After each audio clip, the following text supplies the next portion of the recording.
Brothers and sisters, this video is to extend my heartfelt congratulations to women, the other half of the mankind, on their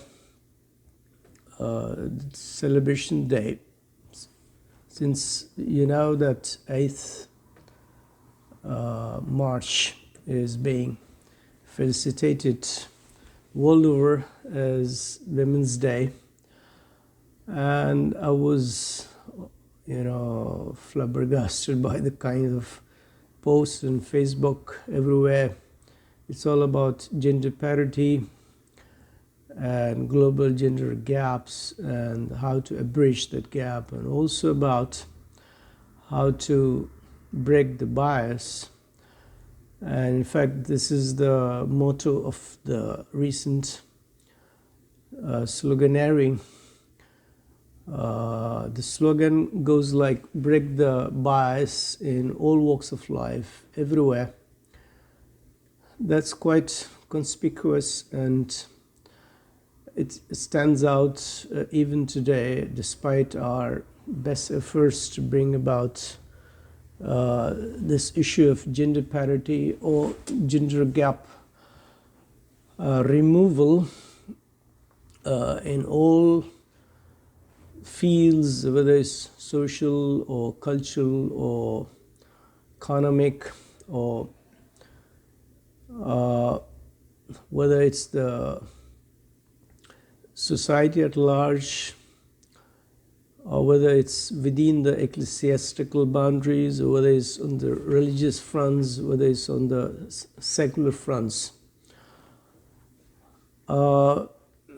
If viewed from the angle of honest analysis of what has changed over the time and how women's emancipation has paved the way for the redefined roles in ascertaining and setting the position of the other half. I mean, if I have to consider them as half of the populations, we have been able to only allocate 40% of the workplaces for them. And overall, the scenario is not so rosy, and it's still progress towards has been marginal since 2015, and the gaps remains, because when it comes to the number of head of states running the government, whatever form the governments, it's the minuscule minority, tells us a lot about their ever-changing marginalized roles to be repositioned. And if I have to talk about in terms of some data, they aggregated the 50 indicators into the gender parity score. Women are not scoring very high, even now. In the past 5 years, progress has been not so robust, and the gender equality in work, the score in 2019 was like 0.52. I'm talking about the gender gap, up from 0.51 in 2015. So despite we have a number of luminaries and big names and a lot of their meaty role reversals, but still majority of the parts of the world and in different countries, like over the past 2 decades, women in advanced countries have made larger gains as workers and consumers and savers. But they have faced rising costs and insecurity because they have to fight tooth and nail to attain parity, not only in the salary structure, but also as the kind of reputation, kind of acknowledgement, the kind of equal status, and also the kind of plum positions that they're expected to covet. And it remains as if larger corporations in the world also, they have not been able to employ majority of the women at par with the men. And in fact, the absorption of women in healthcare, education, housing, communication, recreations, and their net wealth has improved, but there's still in Europe, for example, women's median net wealth is 62% that of men. So women continue to work a double shift at home, and the domestic chores or their contribution at home as far as rearing the children, or so this double is not really recognized the way it should have been. This as one of the many examples around the world is the term double shift is a fact of life for millions of women in China.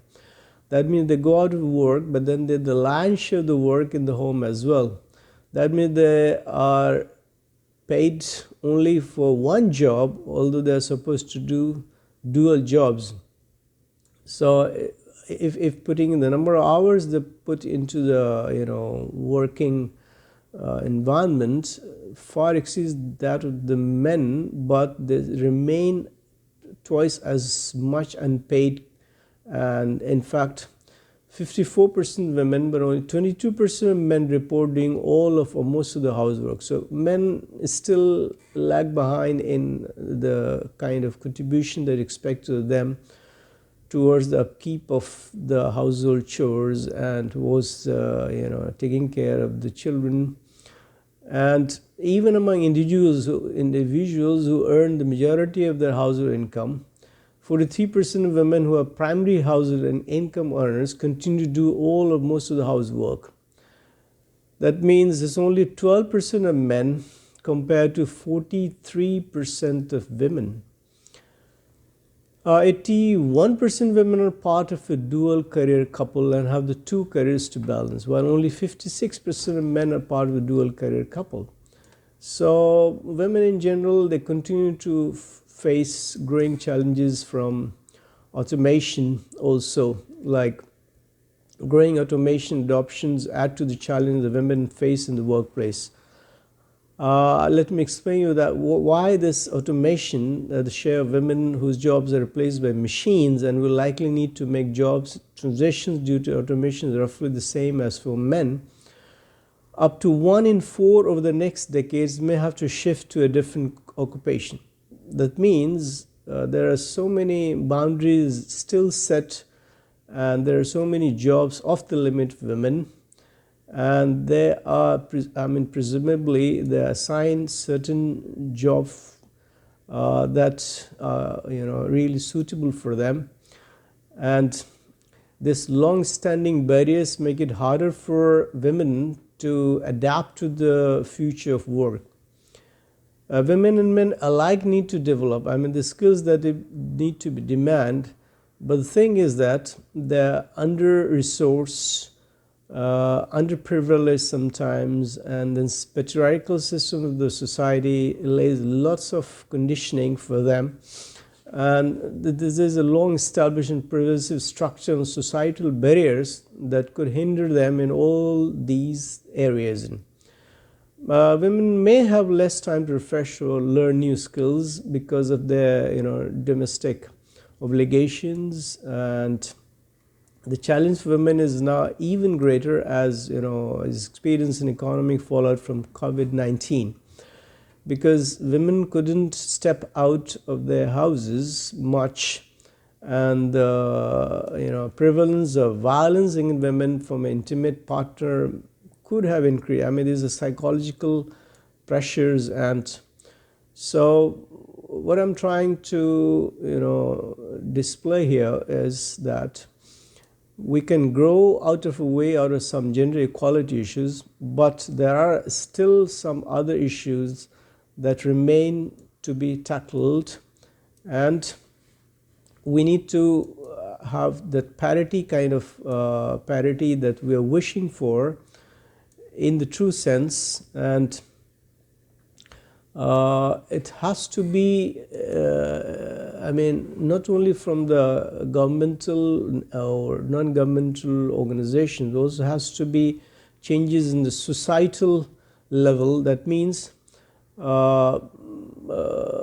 industries, governments, and the industry which are really stubbornly dominated by men, they have to be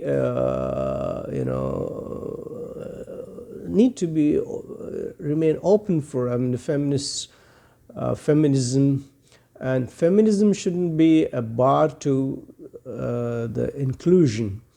So there's a feminist economist, Ruth Pearson. She says, and individual workers have experienced both the liberating and the empowering impact of earning a regular wage. It may be empowering, liberating, and it could have added to the autonomy and economy lives, but they're still well aware of the fact that their work is low paid with comparison with male workers, also with women workers employed in industrialized countries.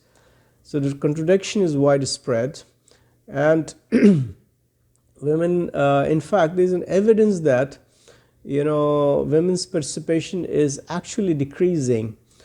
The chief operating officer of Facebook said women are not making it to the top of any profession in the world. That means when it comes to counting the number of CEOs or those people with helm affairs, those are running the actual show, and plum positions are talked about, it's really still quite low as compared to the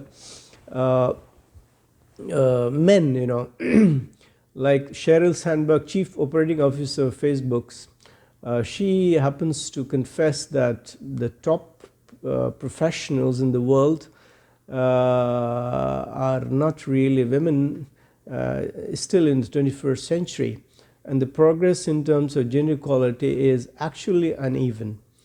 The prominent of the problem lies in not only the work environment, but also the kind of screening, the job interviews, the kind of fronts or the arenas which are left open for in the labor markets, and in fact the kind of male domination and hegemonistic overtures by these people at the top. They happen to rule a roost, and then women remain sometimes victimized, sometimes they're made to work longer hours, and still their positions is not even safe, and they don't have to like maternity leave and those kind of concessions. There's certain concessions that need to be. In fact, it's a sorry state that highest position, even for more, in most of the government offices, and also is quite elusive for women. Only 7 of 150 elected heads of state in the world are women. That means it doesn't account for really the number of women or the amount of women participation that is expected of. And only 11 of 192 heads of government. That means there are only few women that have been able to make even the democratic set of the governance to the top position, and the situation is similar at the level of local government. That means if female elected councillors are underrepresented in all regions of the world, and women mayors even more so. Many of the women in top positions are already lined up for success. The few women in the Forbes rich list mostly come from rich families or business dynasties such as Walmart or Apple. That means women entrepreneurs who have been making billions, there are not too many. In the private sector, women are on most boards of directors of large companies, but the number remains low compared to that of, for men. That means this glass ceiling has hindered women's access to leadership position in private companies. This is especially notable in the largest corporations, like which remain male dominated. I'm talking of the USA. 500 largest corporations in the US, only 23 have a female chief executive officer. They're just 4.6%. Now, EU members are like 27 members. 2013, women accounted only for 16.6% of the board members. This is only up by 5% October 2010, since October 2010. When the European Commission announced it was considering initiatives to get more women into the decision-making position. Despite all-out efforts, inclusion of women in there's still the big companies have to think or redesign or consider women on the board, and they must target 40% by the target of 40% by 2020 is still a long way off. So although there is little data on women managers, smaller positions in global south, the African countries, some of the countries they have done well. The figure actually varies, but sorry to say that. And Egypt at one end of the spectrum with only 10% of the managers being women. Only 10%. So this globally research of accountancy firm Grant Thornton 13 found that women now fill 24% senior management position only, and only 16% board members in the rich world G7 economies, compared with the 26% BRIC economies like Brazil, Russia, India, and China, and 38% in the Baltic countries. So this means that in Japan, 93 out of every 100 people in top positions are men. Such an advanced nation like Japan, if that could be the scenario. In the US also it's no better. In the US this is 80 out of 100. And even the country at the top of the list, only China has more women than men. This is an unequal gender ratio.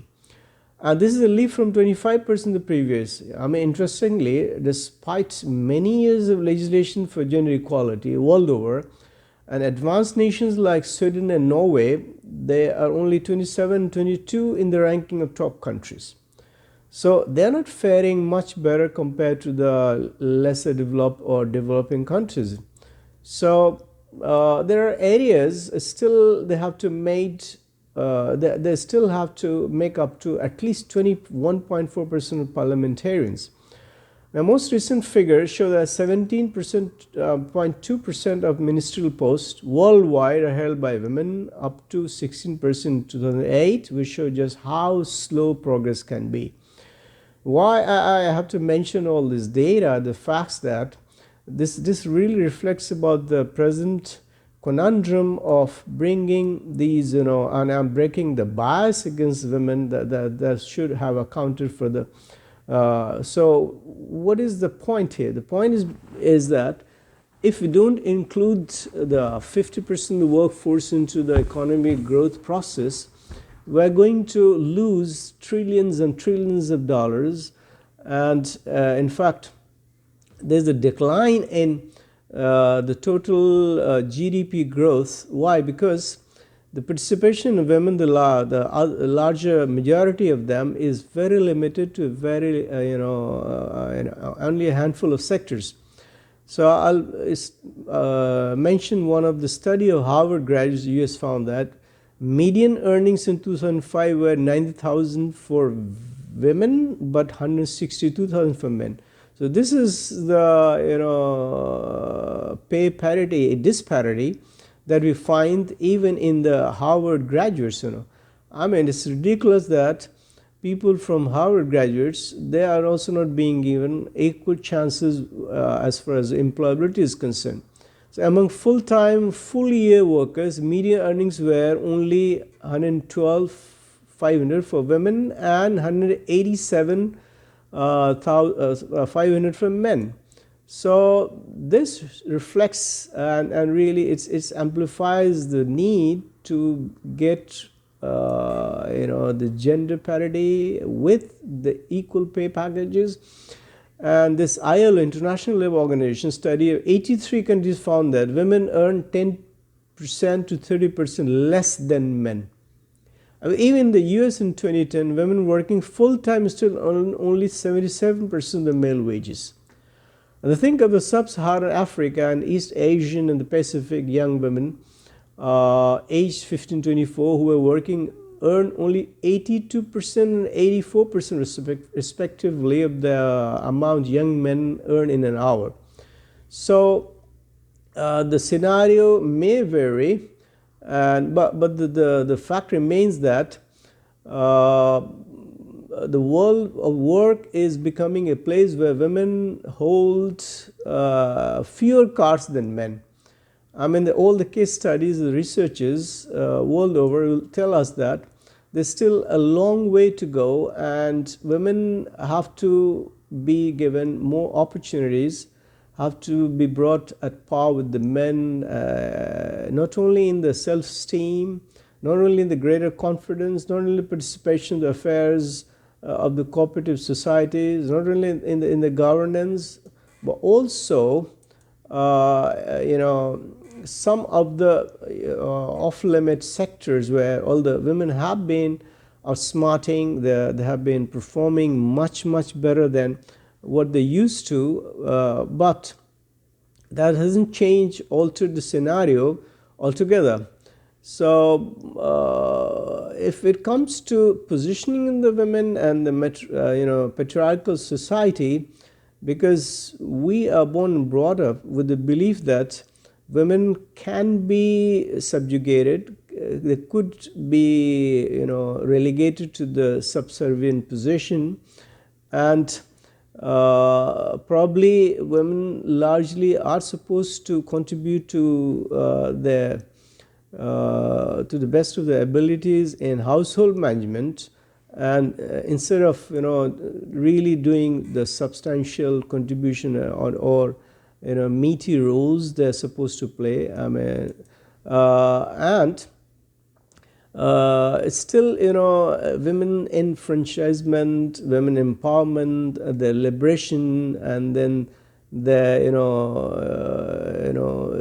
appear to be touted by most of the male-dominant societies, but that won't help change the scenario, and we still have to go a long way in giving the kind of unchallenged, unreserved positioning that they really deserve. In fact, I'm really surprised to know that in every religion, in every ecclesiastical society, so much emphasis is given on the role of women in not only nurturing, not only in the makeup of the finest kind of civilized society that we can think of, whether it's Islam or whether it's Christianity or whether it's Vedas, and everywhere women have been put in the pedestal of glory, and they have been accorded the status of goddess. In fact, I was really, it's quite interesting to know that in the Vedas, most of the women goddess, they are named before men. For example, if I have to say Sita Ram, so Sita comes first. If I have to say Radhe Shyam, the Radhe comes first. If I have to say Krishna and Gauri Shankar, the Gauri comes first. That means it's the women, they have an upper hand as compared to the men, and our nations are also called motherland. They're never called the fatherland. So we have been taught over the time to be indebted to our mothers, we say there is a heaven that lies at the feet of our mother, and then also in this Vedas, I mean, with all the scriptures of Hinduism, Christianity, and Islam. In fact, Islam lays so much emphasis on the gender parity, and women have been always been allowed to share property. They have been allowed to take meaty positions in the counseling, and understanding the culture and civilization of a nation. One has to observe how that nation treats its women folk, because she could be the symbol of culture. And Mata Deva Bhava, I mean, this mother is the creator of or Pita Deva Bhava. I mean, before we say Pita Deva Bhava, we have to say Mata Deva Bhava. So women stands paramount in Vedic culture. And if we have to understand how Hindus, scripture like Rig Veda and Atharvaveda and Samveda and Puranas and all those kind of scripture, whether it's Lord Manu forcefully state that whenever women, are adorned, I mean, Nari are adorned, and that they're, held in high esteem and regarded as Pujanyata, I mean, like one who is to be devoted, and one who deserves a special mention. There resides godly people. I mean, wherever there is a good chaste woman, the godly people reside. And where they are not regarded as or neglected, all efforts of men will bear no fruit. That means in the field of education, women are given equal opportunity. They have their own gurukulas, I mean, like schools for, and also convents, where they have been highly educated wise women, and then there have been great women like Sheila, Bhattarika, Maruti, Maurika, Subhadra. Gita says that women should have the keen desire and capability to give shelter and support to others, and have a good memory, smriti, to remember her duties, deep thinking power, global intuitions.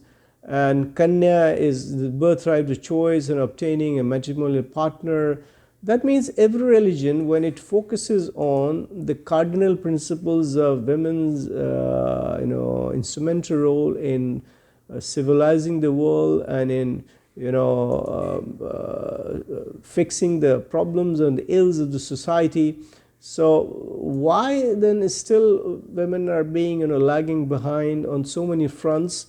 And if I have to mention, I mean, even the Bible, I mean, the very creation of the earth, it has been said that it's the woman, I mean, man comes after woman, and woman has been created out of the ribs. It's neither from the head nor from the feet nor from the so then why Genesis also talks about women, and honor goes to kind and gracious women, mere money to cruel men. I mean, in the proverb we say this. And then we have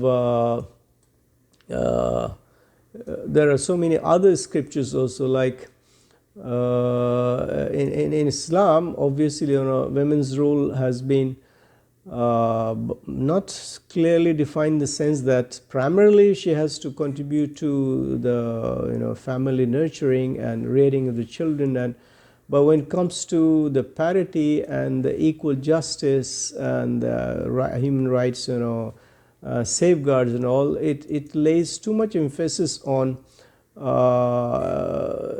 equality, and in the Proverbs in the Bible we have lots and lots of sayings about how women have the